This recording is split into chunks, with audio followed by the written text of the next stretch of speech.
hapa kuna neema ya Mungu. Amen. Kwamba ninahubiri fasi nyingi sana, lakini fasi ambayo nimetokea kupenda sana, nafasi ambayo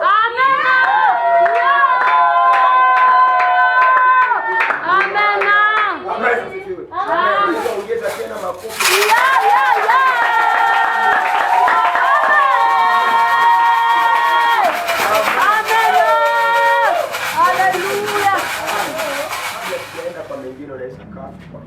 Amen. Salimia jirani yako. Mwambie karibu nyumbani kwa Bwana. Andaa moyo wako kwa ajili ya kupokea neno. Baada ya leo simelipita bure, bali ipite na mkono wa mguso wa Mungu kwa kubadilisha maisha yako. Shangilia kwa ajili ya utukufu wa Mungu. Amen. Kwa jina ni Jean-Pierre Tikiko. Mara nyingi wa mimi sizoi sana kujitambulisha. Huwa naona sana kujitambulisha ni magonjwa. Zoe yake sana kujitambulisha au majina sio yake sana. Kwa hiyo ninamshukuru Mungu kwa kutuwezesha mimi na wewe kupata hii neema na hii kibali ya kuweza kusikia hili neno asubuhi ya leo. Naamini ya kwamba iko neema, naamini ya kwamba iko mabadiliko, naamini ya kwamba iko nguvu ya Mungu, naamini ya kwamba iko nguvu wa Mungu ambao utakugusa kupitia neno hili. Mimi sijawahi, yani kwa huduma yangu na mara nyingi nashuhudia kwa udogo wangu na kwa miaka yangu unavyoniona, kitu pekee ambacho ninachoshukuru Mungu kwa huduma yangu, mimi sijawahi kurushia neno. Na mimi sijawahi fundisha mafundisho ya kanisa hili kufundisha lile. Siku wake na hiyo neema. Wakati niko naomba Mungu, nasema ni neno gani nilete kwa hili taifa lako. Amen. Mungu anasema nini? Aseme umoja tu, yani anasema umoja tu. Akiokoka mbinguni nafanya nini? Inatosha. Kwa hiyo kuko wakati Mungu ifike wakati atafute mtu mwenye iko mbali kwa neno lake, na lengo la kumtafuta huyo mtu ili kwamba muokoe. Sijui kwa nini nimeanza hili somo hapa. Huenda kuna mtu mmoja, sijui kama ni wewe, kama ni nani. Huenda katika maisha yako, huenda katika uchana wako, huenda katika huduma yako, huenda katika njia zako zote ambazo unazozipitia kuna vitu ambavyo haviendeki. Sasa Mungu kwa sababu ya mafuta ya kitume ambayo ameweka juu yangu, amenitumia kukufikishia neno hili hapa ili kwamba ipate kuweza kuotiba. Yesu akusaidie sana. Nimeanza wiki hii ambayo imeisha hapa, kichwa cha somo ambacho kinasema jinsi ya kuondoa laana ya masemi juu ya maisha yako. Kitu cha kwanza ambacho inabidi nikwambie mtu wa Mungu, laana sio kifaa cheusi kama vile ambavyo ninyi mnavyozana. Laana sio mkuki, laana sio panga, bali laana ni masemi. Na niende mbali asubuhi ya leo nikwambie ya kwamba mahali ambapo pako laana lazima pawe uchawi. Sasa na uchawi haiko ile manazi yenye wanavunjaka njia panda. Uchawi haiko ile chura yenye wanaweza kutegea kumlango yako. Uchawi ni masemi yenye lishindikiza ile chura yenye walisimamisha kumlango yako. Ndio maana huko wakati unaweza pita kwenye chura iko, unaweza pita kwenye manazi iko za wachawi, na zisikufanye kitu juu hakuna maneno yenye walisema juu ya maisha yako kupitia ile. Yesu atusaidie sana. Jinsi ya kuondoa laana ya masemi juu ya maisha yako. Kama leo nakuwa mtu wa Mungu, ni kwa sababu Wakristo wengi wanadhani ya kwamba masemi ni kifaa tu, au masemi ni sauti tu ambayo inayopita hewani ambayo haifanyi chochote. Na hapa ndipo mahali ambapo wanapokosea, na hapa ndipo ambapo wengi wanateseka. Uko humu jinsi ulivyo, hauko juu. Mungu juu anataka uishi maisha magumu. Mekuko watu bebalisha simama juu yako. Yeremia 18 mstari wa 18 anasema na tumpige Bershewi ilikuwa maneno ni kwamba huduma isiendelee. Yesu tusaidie sana. Huko mtu mwenye anaweza simama na tusimame tumpige ndugu Diakre Elisha kwa maneno ni kwamba huduma yake ya uashemasi isifanye nini? Isiendelee. Kama leo na kwamba kuko masemi yenye inukaka juu yako, na hiyo masemi kakugandamize, kakufanya kuwa na laana. Hauko na laana juu uko mbaya sana. Hauko na laana juu uko na kiburi sana. hauko na laana juu ulizaliwa familia mbaya sana. Mekuko masemi yenye iko tu yulu yako, na masemi hiyo ndio inakugandamiza na kuchafula maisha yako. Ni wangapi walisemewa maneno na katika maneno hayo wakarudi nyuma? Ni wangapi walisemewa maneno lakini katika maneno hayo wakakufa kiroho?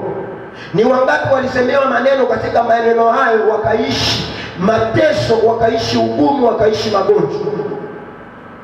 Kinachonibariki iko neema ya Mungu ambaye itakao kuondoa katika hiyo laana.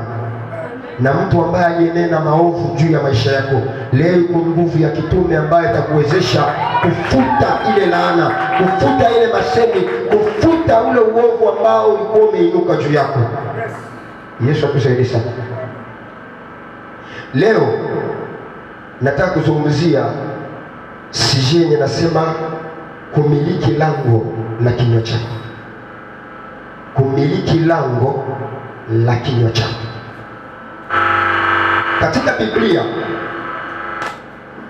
lango la mji lilikuwa linatumika,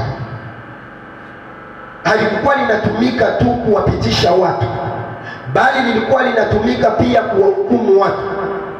Walipotaka kumhukumu mtu walikuwa wanampeleka kwenye lango la mji ili kwamba wamhukumu. So nimalizie kusema ya kwamba kinywa chako haiko tu kiungo cha kukula chakula, bali ni kiungo chenye mamlaka ya kisheria ambacho kina uwezo wa kukuunganisha kati ya ulimwengu wa mwili na ulimwengu wa roho. Yesu atusaidie sana. Masemi yako haiko tu kinywa ya kukula chakula, bali ni kiungo cha kisheria ambacho kinaweza kukuunganisha, yaani kukutoa ulimwengu wa mwili kukuingiza katika ulimwengu wa roho, kukutoa katika ulimwengu wa roho kukuingiza katika ulimwengu wa mwili. Kwa hiyo vile ambavyo naishi leo, ukitumia kinywa chako vema utapata ushindi leo, na ukitumia kinywa chako vibaya utaishia kubaki katika laana.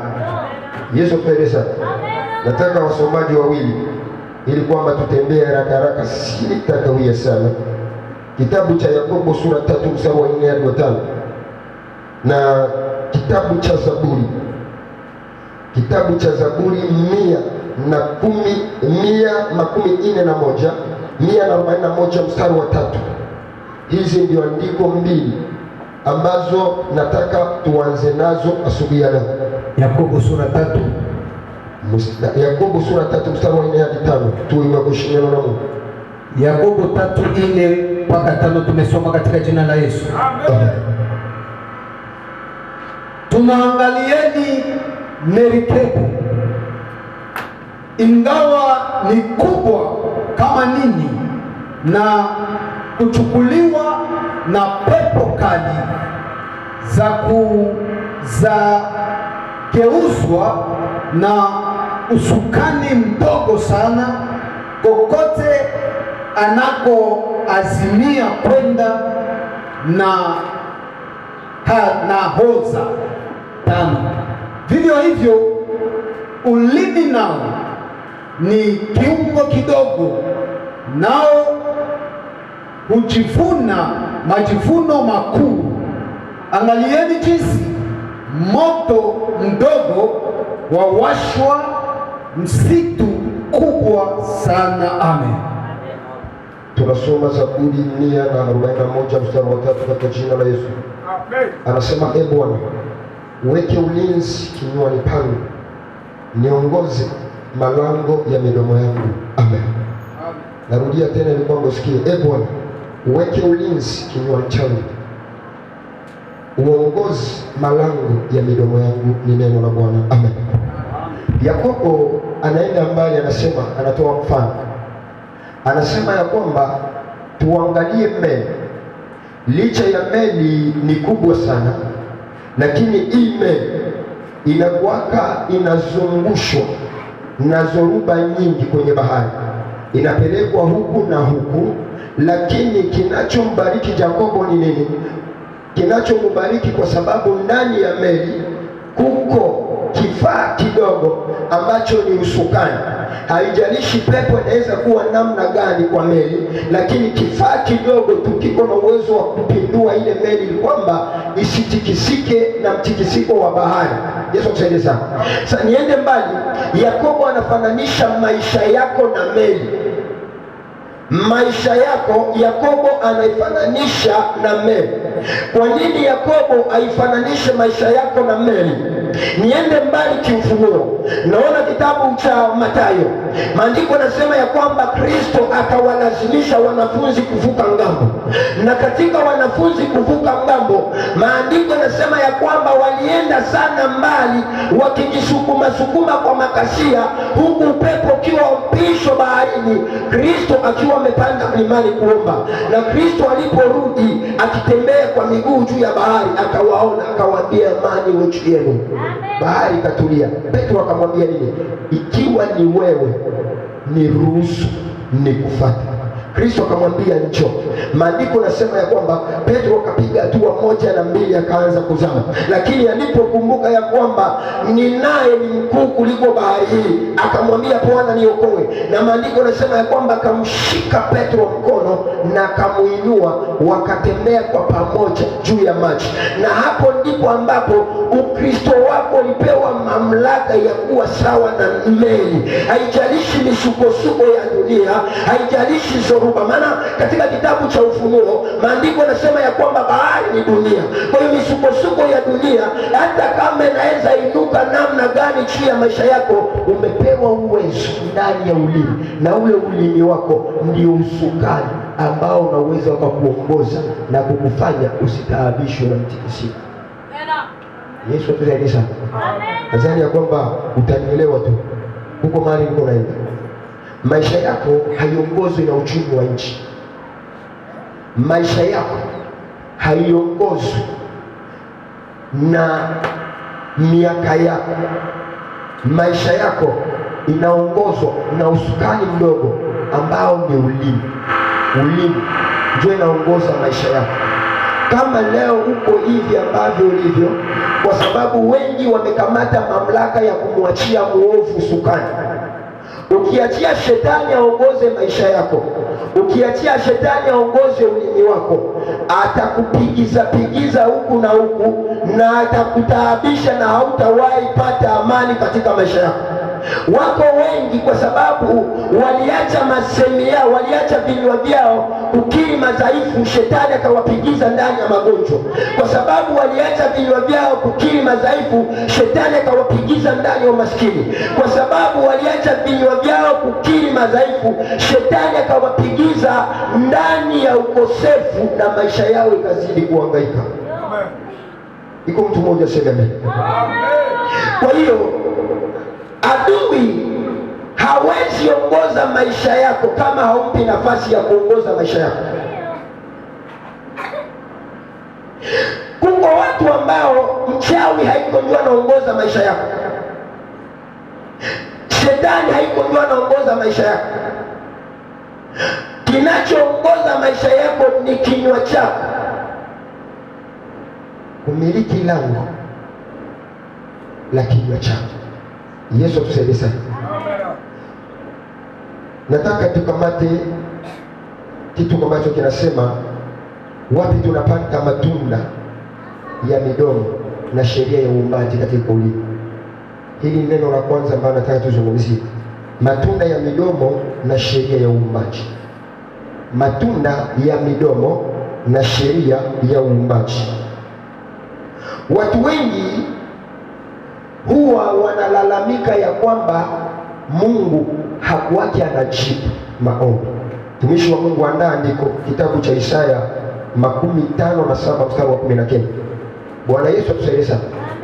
Watu wengi huwa wanalalamika na kusema ya kwamba Mungu hajibu maombi, na wengine wanakuambia ya kwamba vya Mungu vinakawia, na wengine wanakuambia ya kwamba Mungu hatendaki.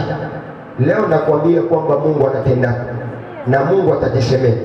Karibu kwa Isaya 57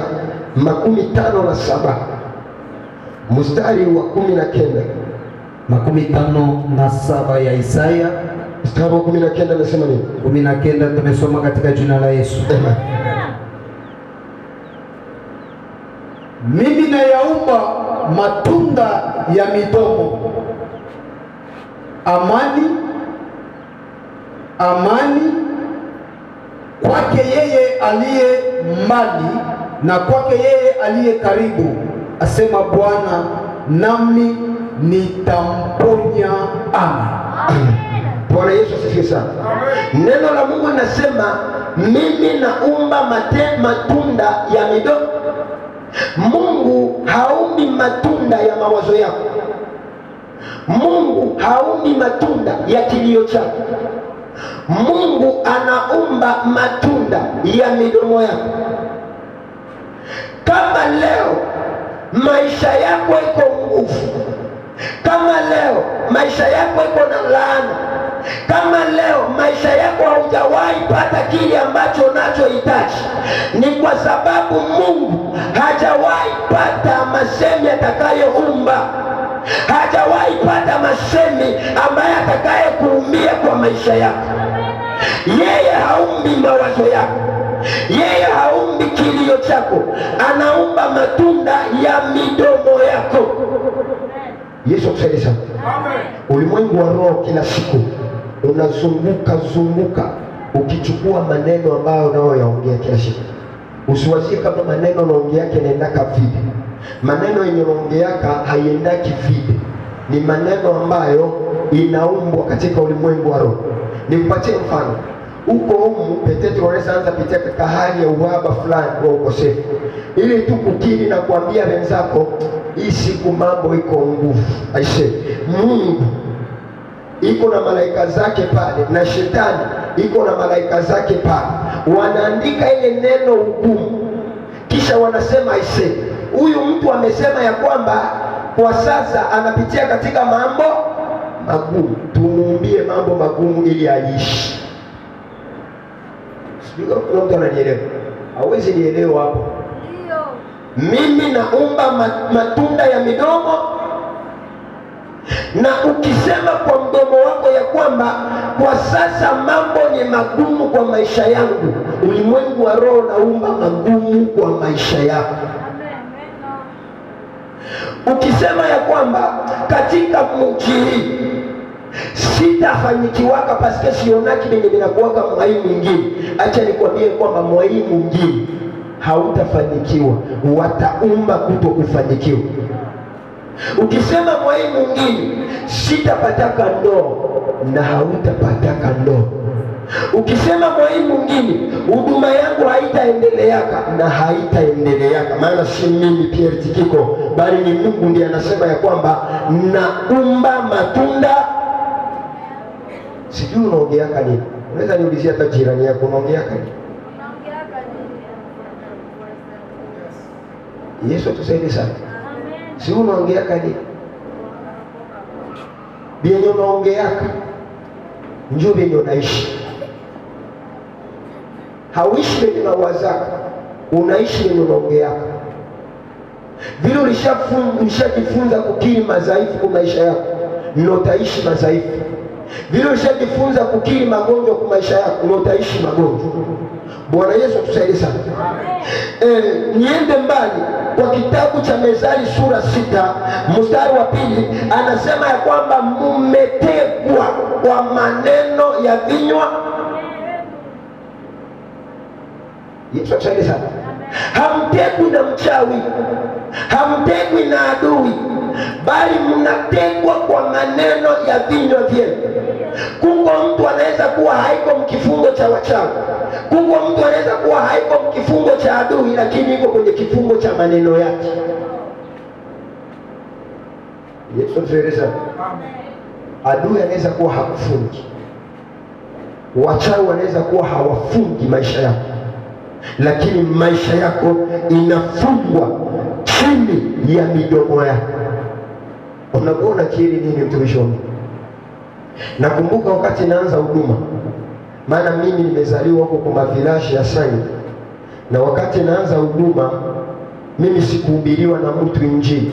Mungu tu amenishikia katika upagani wangu, akaniambia nenda ubatiziwe, nikabatiziwa.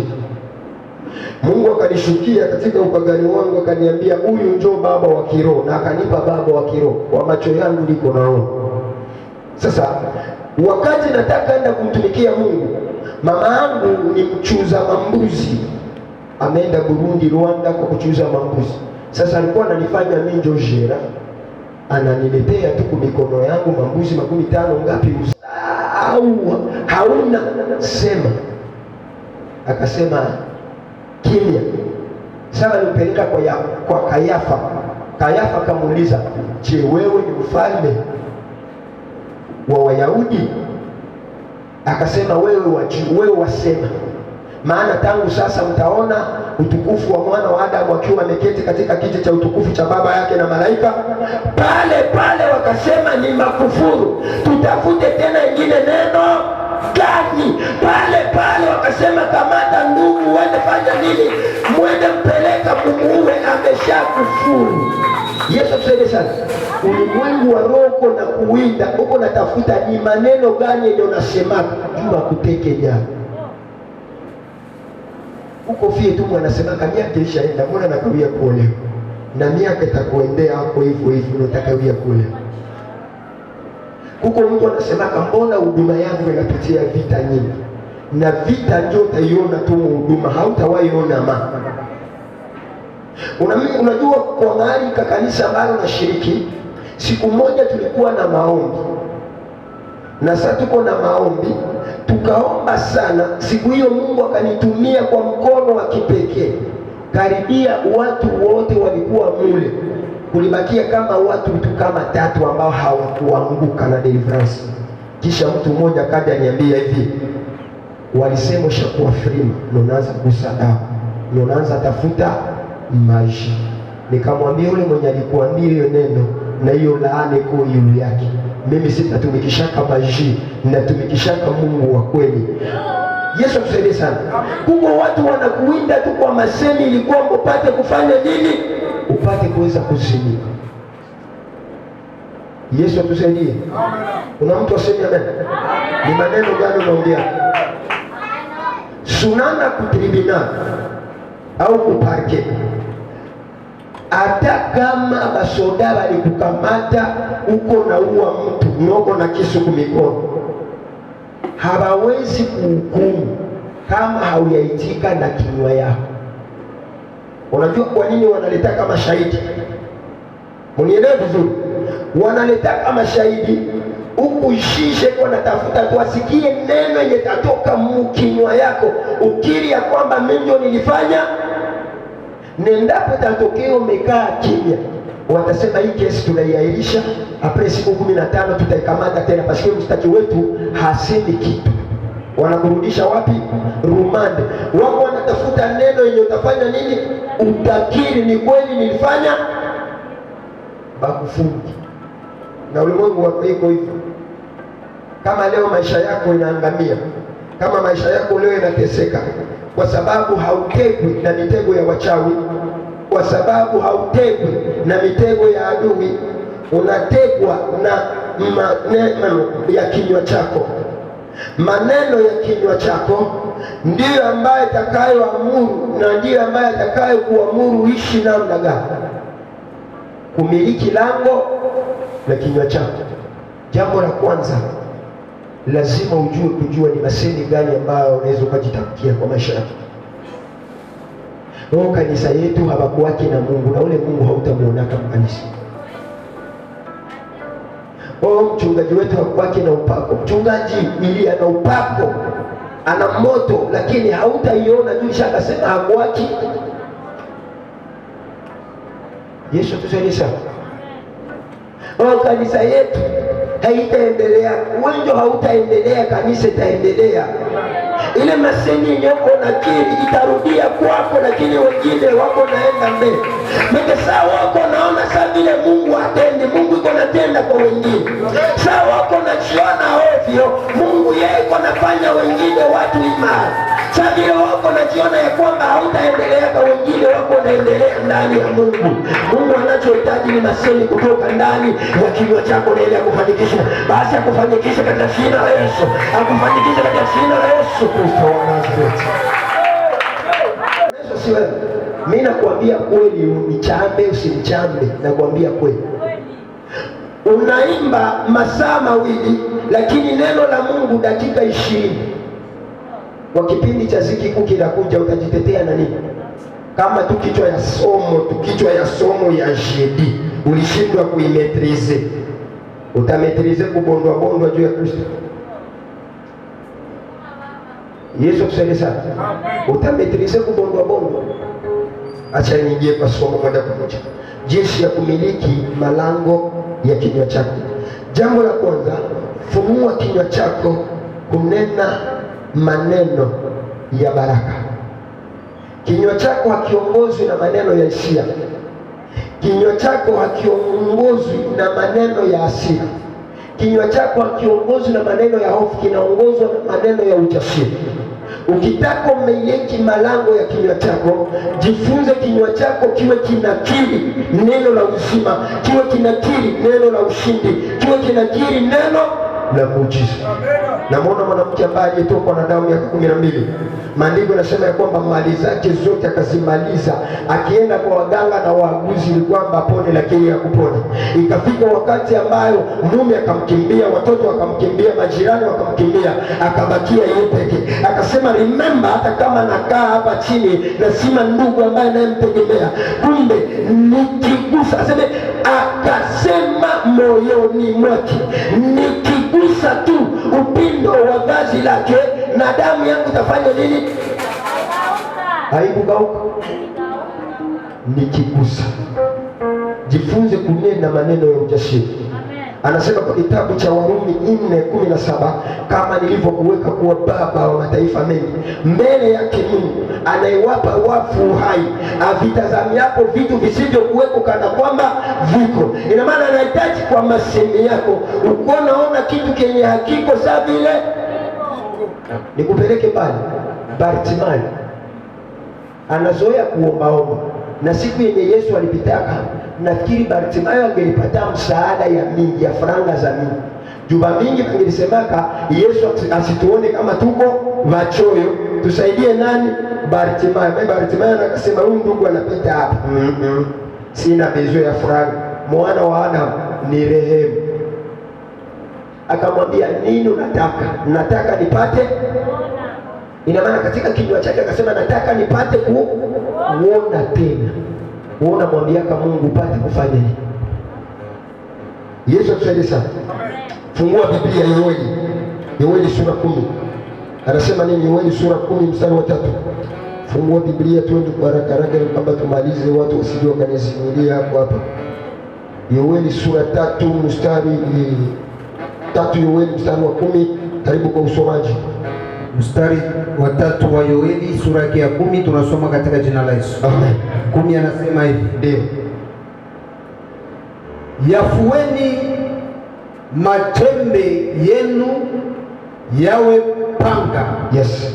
Na miundu yenu iwe mikuki. Aliye dhaifu na aseme mimi ni hodari. Amen. Bwana Yesu asifiwe sana. Yoeli anasema ya kwamba yafueni majembe yenu yawe panga. Unajua majembe ni nini? Majembe ya maisha yetu ni maneno yenye tunasemaka. Vile kisi mtu analimaka mshamba juu apate mazao, na kinywa yako ulimwengu wa roho inafananishwa na majembe. Sasa anasema uyafue kuwe panga. Ikiwa kuna mtu mwenye anataka kukiri laana juu yako, tumia upanga wa masemi yako kupinga.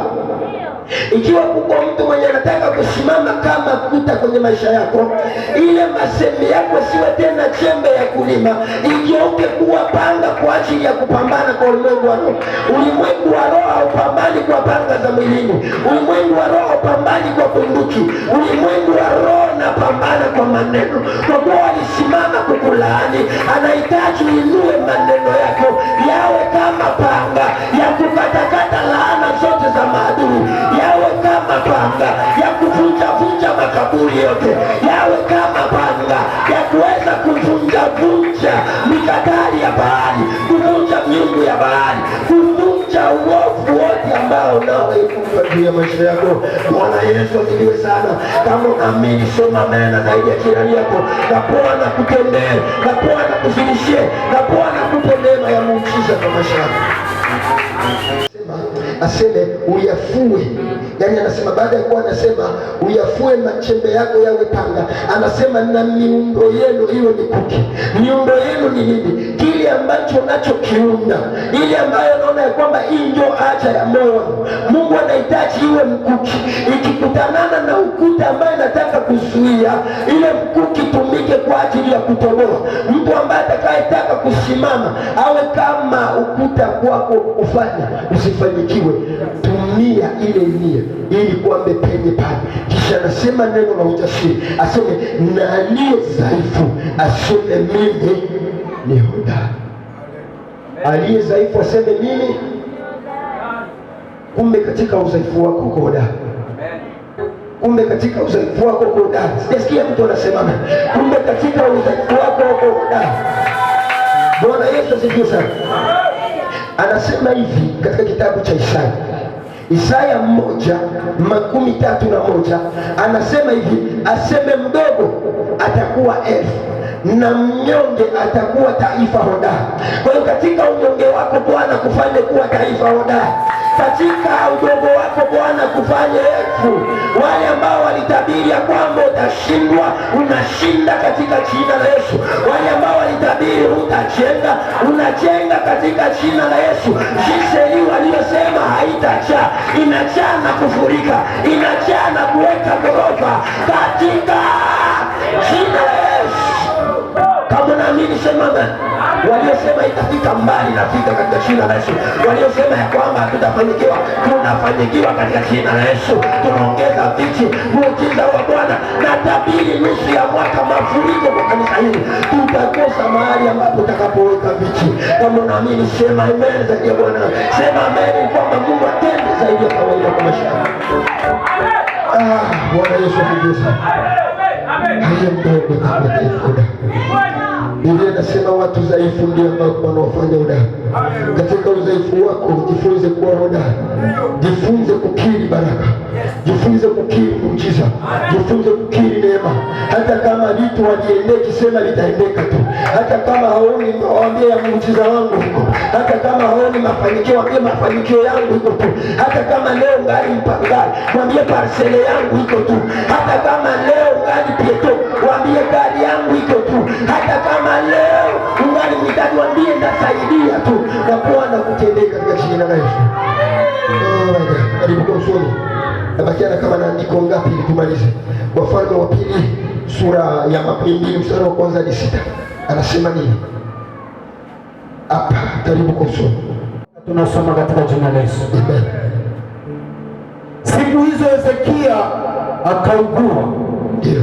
Akawa katika hatari ya kufa. Ndio.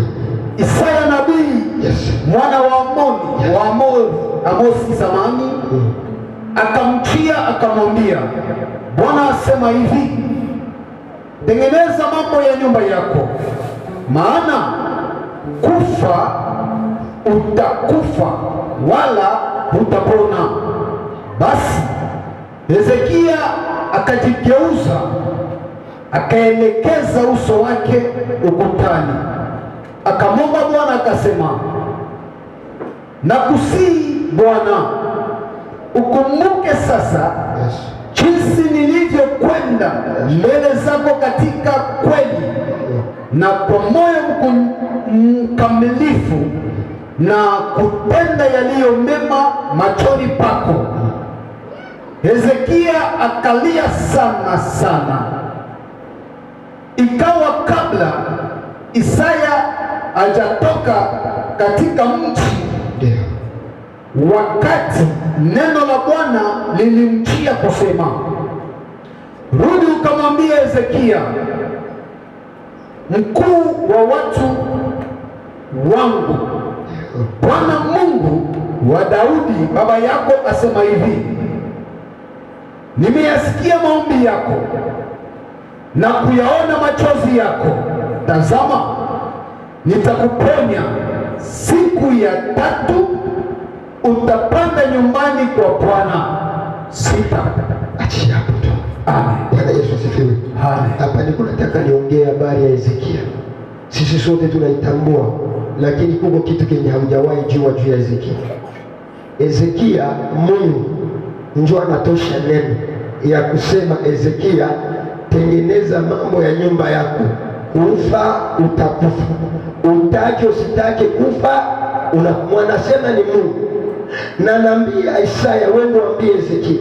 Isaya sana fika kwa Hezekia, anamwambia Isaya, Hezekia anasema mimi naenda mbali, siwezi tika hii neno. Nikitika kufa ndakufa na ndakufa. Kamwambia Mungu, no, mimi napingana na hoja yako ya kufa.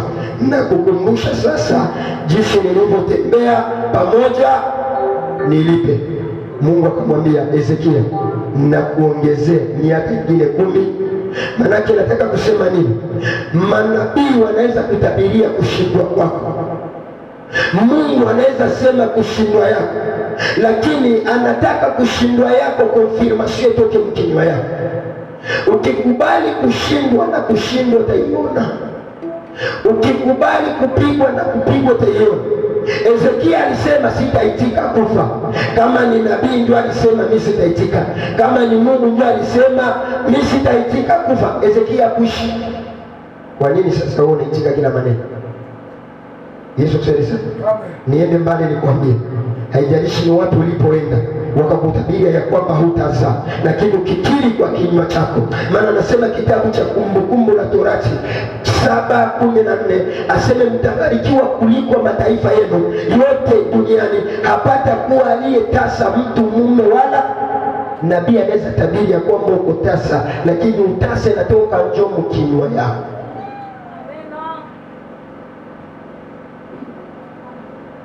Yesu atusaidie sana. Amen. Saa hii nakutabiria mama unafungwa na nguvu za giza. Na wewe unapita unaitika ndio nafungwa papa paske naonaka hizi masento na maisha yako nafungwa. Yesu atusaidie sana. Amen. Na sura 2 mstari wa 9 hadi 10, mke wake anamwambia Ayubu, tukana Mungu na ukufu. Ina maana mke wa Ayubu alijua ya kwamba level ya mtu kuishi inatoka kinywani na level ya mtu kufa inatoka kinywani pia. Wakitukana Mungu kwa kinywa chako utakufa. Ukimkiri Mungu kwa kinywa chako utafanya nini? Utaishi. Sawa sawa na neno katika Warumi 10:10, kwa moyo mtu uamini hata kupata haki, lakini kwa kinywa mtu ukiri hata kupata. Ayubu akamwambia mke wake, na wewe ungali unanena. Karibu kusoma, karibu. Tunasoma Ayubu 2:9 katika jina la Yesu. Amen. Ndipo mkewe akamwambia, je, wewe hata sasa washikamana na utimilifu wako? Ndio. Umkufuru Mungu ufe. 10. Lakini yeye akamwambia, wewe wanena kama mmoja wa hao wanawake wapumbavu. Yes. Anenavyo, je, tupate mema mkononi mwa Mungu, nasi tusipate na mabaya? Yes. Katika mambo hayo yote Ayubu hakufanya dhambi wala midomo yake. Amen. Bwana Yesu asifiwe. Aseme katika hayo yote Ayubu hakufanya dhambi wala midomo yake hakufanya nini? Ina maana Ayubu kifo chake kilikuwa katika kinywa chake. Laiti angelisikiliza ushauri wa bibi yake wa kumwambia mkufuru Mungu, angelikufa. Lakini akasema kama tulipata mema kwa Bwana, kwa nini mabaya? Mbona ngali nanena sadile banamke bapumbavu benye bana akili. Aseme katika magumu yote ya Ayubu hakutenda dhambi wala midomo yake haikufanya. Yesu atusaidie sana. Sijui problemu ya miaka ya magumu yako, sijui hali ya magumu yako, sijui mlozi wa familia yako, sijui mlozi wa maisha yako, sijui ni nani mwenye alikufungaka, sijui ni nani mwalisemaka hautamiliki, sijui ni nani mwenye aliweza tamani upotee, lakini ufungulivu wako uko katika midomo yako. Berger William anaweza sema pokea ufungulivu katika jina la Yesu. Unasema amen kisha moyoni mwako na kia sema hakuna kikombe tushazoea. Unabakia vile vile. Yesu tuzuri sana. Wangapi wameambiwa pokea ndo tulishalizoea wanasema. Pokea tulishalizoea. Wako watu wanakutanana na neema ya Mungu akisema pokea unasema anapokea na unashimama. Yesu tusaidie sana. Neno la mwisho ambalo nimalize nalo ni Mathayo sura 26 mstari wa 17 na 3 hadi 17 na 5. Nataka niongee kuhusu habari ya Petro. Petro ni mwanafunzi wa Yesu. Karibu mwalimu kwa kumalizia na usome Mathayo 26 mstari wa 17 na 3 hadi 17 na 5.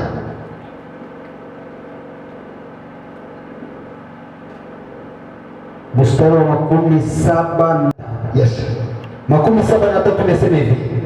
Punde kidogo wale waliohudhuria wakamwendea wakamwambia Petro, hakika wewe nawe mmoja wao, kwa sababu hata usemi wako wa kutambulisha. Ndipo akaanza kulaani na kuwapa akasema, simjui mtu huyu, na mara akawika jogoo. Petro akalikumbuka lile neno la Yesu alilolisema kabla ya kuwika kwa jogoo, utanikana mara 3. Akatoka nje akalia kwa machozi. Amen. Bwana Yesu asifiwe. Nataka nizungumzie kuhusu kisa cha Petro na nimalizie hapa.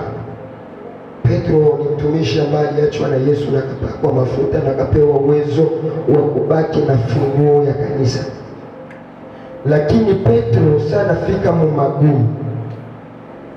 Petro anamwambia, si wenjo ulikuwa pamoja na Yesu? Petro anasema Yesu simjui. Banarudia tena banamwambia Petro, si hata kuongea yako. Petro anasema dili yenu silijui. Punde tena mwanamke mmoja akamwambia, hata pale bustani nilikuona Petro. Petro akasema, na nilaaniwe na nikufa mtu huyu. Petro akajilaani kwa sababu ya ugumu wa maisha ambayo ilikuwa mbele yake. Huko mtu anaweza kuwa anapitia vifungo vingi. Unaambiwa ya kwamba wafumu ndio kunataka kila solution yako. Kisha mtu mwingine anakuuliza, mbona wewe tulishakuona ulibatiziwa? Mbona tulishakuona unaingiaka? Mbona tulishakuona uko chini ya mafuta ya Berger William? Huko mtu atasema nilaaniwe na nikufe, kanisa sijui. Ya circumstance ya maisha ngumu. Hali yako yenye uko unapitia leo isikuempoze kujilaani. Usikuwe saa vile Naomi uanze kujiita Mara. Usijiite Mara, maana iko mti iliyoshuka katika Mara ikafanya maji machungu kuwa matamu.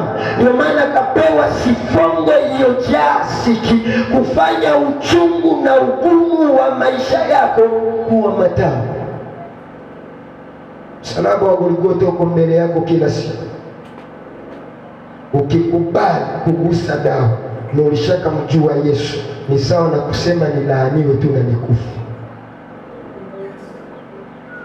Ukikubali kuaplikia maji na ulishakamjua Yesu, ni sawa na kujilaani. Hali ngumu isikufanye ujilaani. Hali ngumu isikufanye ujione una thamani.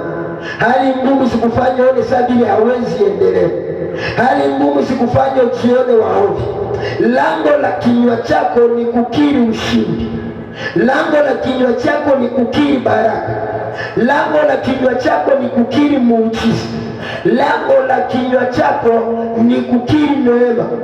Ndio maana nampenda Ana, na nitendewe sawasawa na neno lako ambalo umelinena leo. Vile umesema Bwana nipe mtoto, na naamini ya kwamba nimempokea, na tangu siku ile Ana hakuomba tena na hakulia tena, na akapokea ujauzito. Amen. Nguvu au kumiliki lango la kinywa chako ni kujua kukontrole masemi yako. Ukigundua hauna vya kusema, ikana kimya. Yesu tueleza. Amen. Ukigundua tu leo mimi sina vya kusema, ikana kimya, funga kinywa yako. Ni njia mojawapo ya kufanya umiliki lango la kinywa chako. Hatukuitwa kuwa wadhaifu. Akasema moye Petro, tangu leo nawapa mamlaka ambayo malango ya kuzimu hata moyo wa kina Petro. Mtakachokifunga kitafungwa, na mtakachokifungua kitafanya nini? Kinafungwa kwa mikono wala masimu, kinafungwa kwa miguu wala masimu, kinafungwa kwa mawazo wala masimu. Kumbe probleme yako kama leo kwa yule ya maisha yako sipasikia au yaifunga kupitia masimu. Bwana tusaidie sana. Amen. Unaweza kuomba mahali ambapo ndipo. Nataka tupanze sauti kwa kumwomba Mungu. Karibu kwa mtu kupiga keyboard. Matendo yako Mungu wa mbinguni, Yes, yapita fahamu kwetu sisi wanadamu. Nikifikiria